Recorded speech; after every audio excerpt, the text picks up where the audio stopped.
Okay, now I have my second special guest live with me right now. She's best known for her expert navigation of musical moods through her larger-than-life vocals, and she's just released a brand new 16-track album. Let's give it up for EVA LAZARUS. How are you doing? I'm good. It's good to be here. I feel honoured and blessed to have you in the building right now. Thank you. How's everything been with you?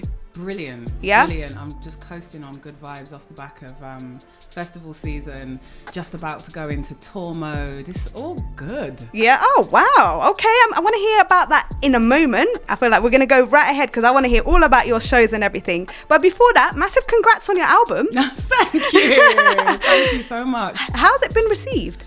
Really well, and I feel like this one is a bit more emotional than some of my other releases. This is very personal. It's really personal. So when people are taking the time to reach out to me and say, I listened to the whole project, it's great, and this is my favorite tune, that means so much to me because I put so much of me in the record. Saying that, how long did it take you to record the whole album, like to actually create it? So we worked in chunks over the course of maybe like 3-4 years. Okay. But the majority of it I actually finished as a new mom.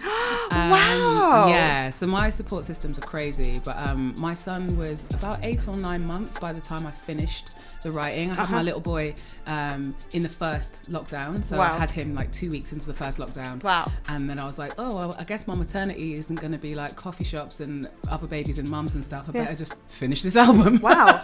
So it's good that you actually mentioned that you're a mother doing music, you know, because I feel like sometimes in the industry people have said that holds them back, but with you just gone forward. I've seen like Cardi B, Nicki, everyone's still doing and pursuing their dreams. Yeah. How have you felt being a mother with like doing music then? Well, I feel like Cardi B, Nicki, they're in a different tax bracket to me, so so they've got financial support systems that aren't available to mere models like myself. So I feel like to make it work on the level that I'm making it work is definitely about having the important conversations with your support systems. I've got music coming out. How are we going to do this? How can I tour it? How can I make festival season happen? How can I make commitments like the ones I'm sat here with you today? Do I have a child with me? No, I don't, because my support systems are 10 out of 10. They are making it possible for me to do the job that I'm doing. That's amazing. Yeah, that's true. Not everyone's in the same tax bracket, and that's why it's important we have these conversations, you know, and that's actually really good advice. Have people there that you can go to, and I guess it's sad if people don't have someone they can go to, you know. This is the reality as well. Which is why I feel there needs to be more sort of funding available for women in music. Hello. That's a very new conversation, but a very important one, actually. And I'm actually going to bring it to people. I work closely with Women in Control. I feel like that's something that we should talk about more. Yeah, you know, 100%. But yeah, thank you so much for opening up and sharing that with us here on Represent Radio.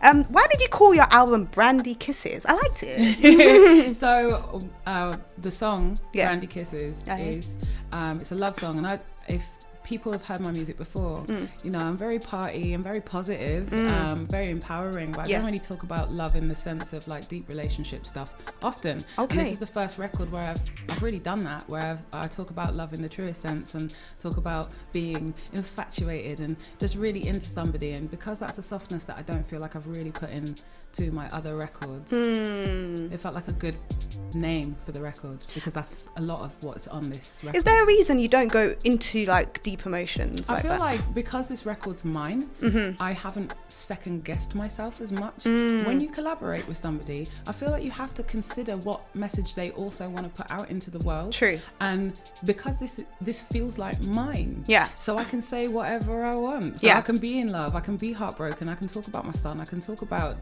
the arguments that I've had, the boundaries that I've needed to put in place to protect myself and advocating for myself, and all of these kinds of things where I feel like I don't need to ask permission to say any of that stuff because it's mine. No, absolutely. And I feel like when I was actually researching you and listening to all of your songs, I couldn't quite pinpoint a genre that you did. And then I noticed that I don't think you even like to be boxed in, do you?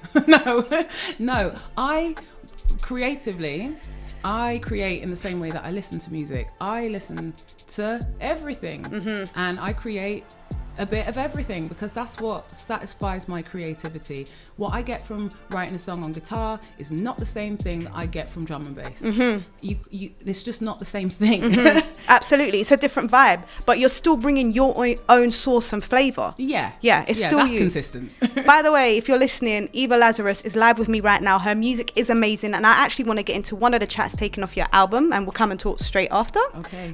This one is one of my favorites that I've heard so far, and this one's called Define Me by My Love, here on Represent Radio. But you've just told me I produced it. Yeah, you produced the song. Come on. Did. So I've got production credits on this record. Only small. I've done a few. Define Me by My Love. I actually went away from my house to write that. I think that was the last thing that I wrote for the album, because I wanted to write something that touches on a little bit of everything that I talk about in the record, the introspection, the love, the connectedness, the disconnectedness, all of it. And I sat in a hotel in Bristol with my laptop and my interface, my mic and my little setup, and I wrote that. And I thought I was going to go back and re-record and rewrite everything. And that's the first thing that I did, and that's what stayed. That's so interesting, and that's why I feel like, especially women, we should take charge and make beats again. Yeah. You know? Yeah. So how long did it take you to kind of start producing? Is that something you've always been doing? So I studied music production, but I didn't actually start producing things it's still even early days for me now. I mainly studied music production because I wanted to be able to record my guitar and my vocals well and understand how to set all that stuff up for myself.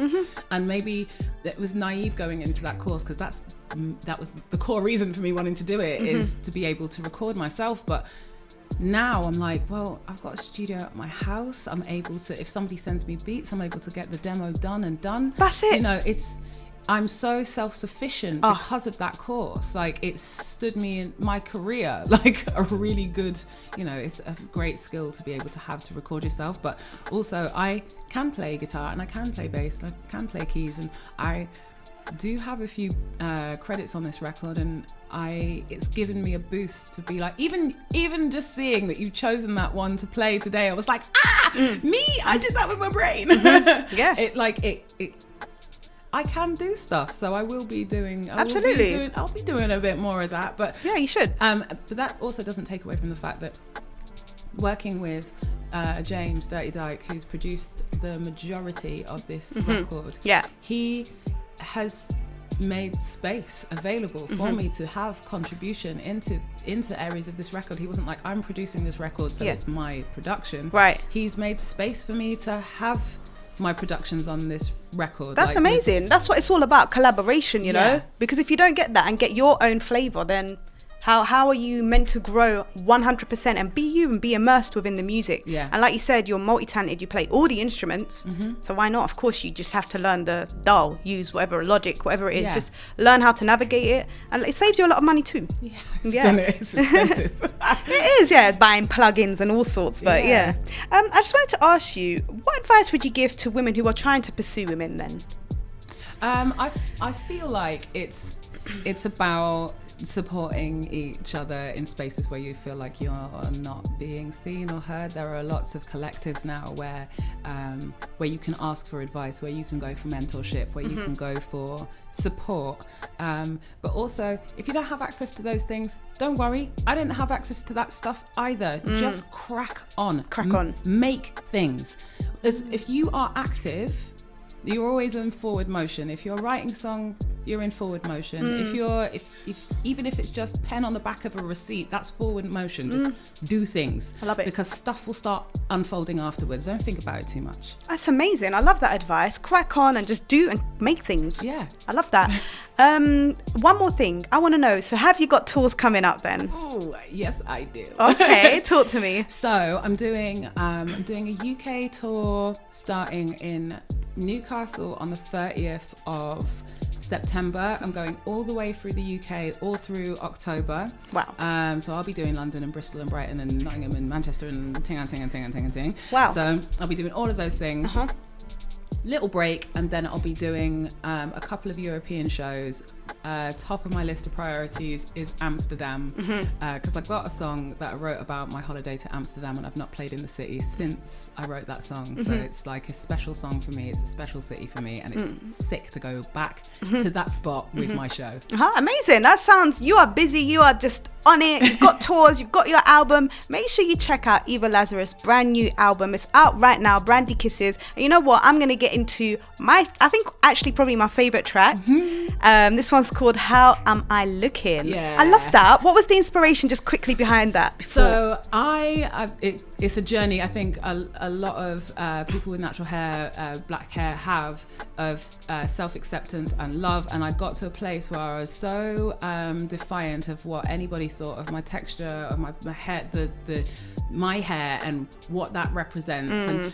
And it's political without being political. And I get gassed anytime I hear an artist celebrate blackness or black hair in music. It can't be celebrated enough. It can't be highlighted enough. And it was a space where I was like, let me just talk about how much that means to me, what that means to me. And we're going to get straight into this. Make sure you check out Eva Lazarus' brand new album.